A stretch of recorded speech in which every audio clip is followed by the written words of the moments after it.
কেন নেয় এটা আমাদের বুঝতে হবে। যখন ক্লাসরুমে এডুকেশন ঠিক হয় না তখন কোচিং সেন্টারের জন্ম হয়।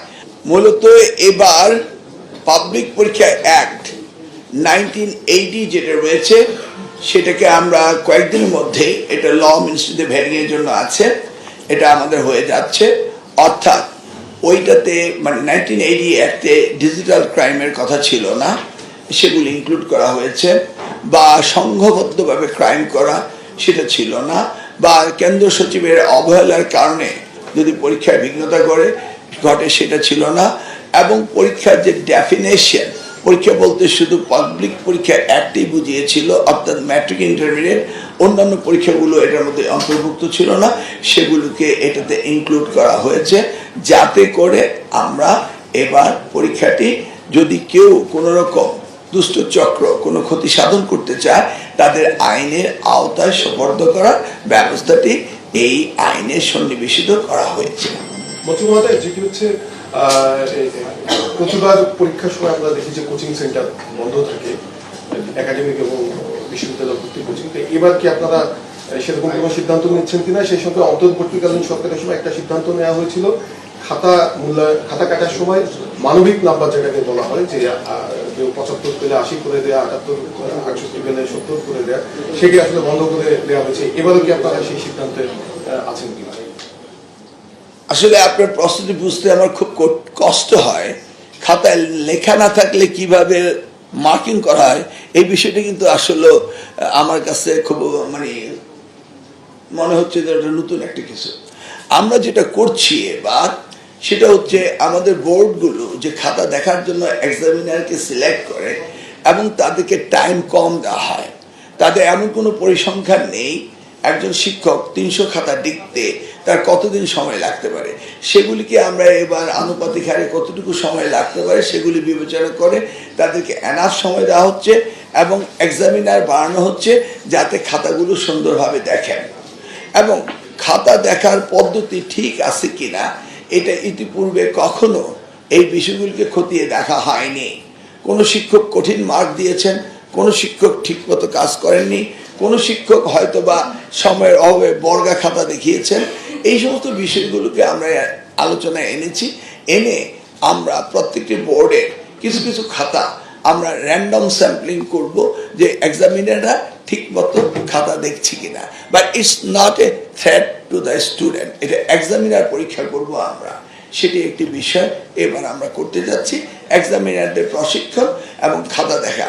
তবে আপনি যে প্রশ্নটি করেছেন সেটার উত্তর হলো না, আমরা এমন কোনো ইনস্ট্রাকশন দেইনি, এবং খাতা যেইভাবে লিবারেল ওয়েতে দেখতে হবে সেটাই তারা দেখবে।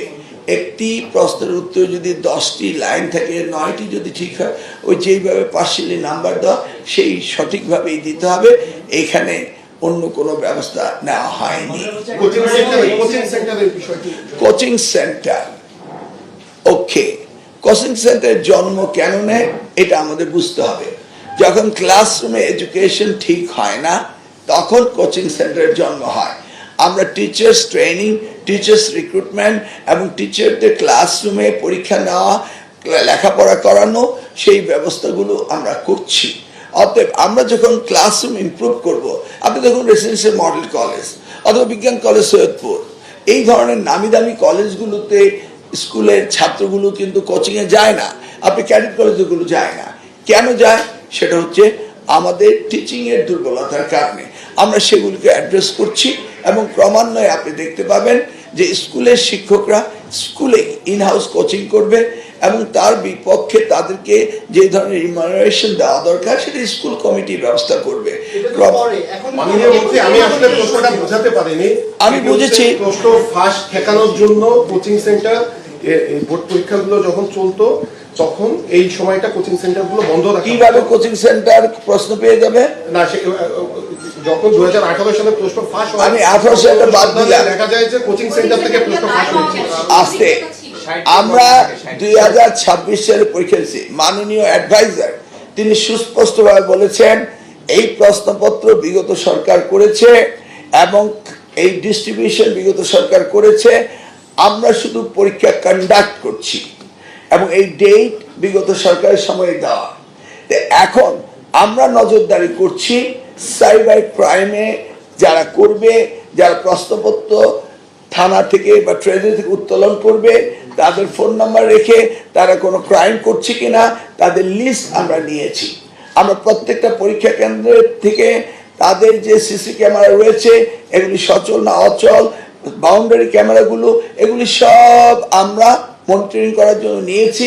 এবং আমাদের মনিটরিং সেল এই রুমে থাকবে, আমাদের মাদ্রাসার কনফারেন্স রুমে থাকবে, আমাদের প্রাইমারি এডুকেশন কনফারেন্স রুমে থাকবে।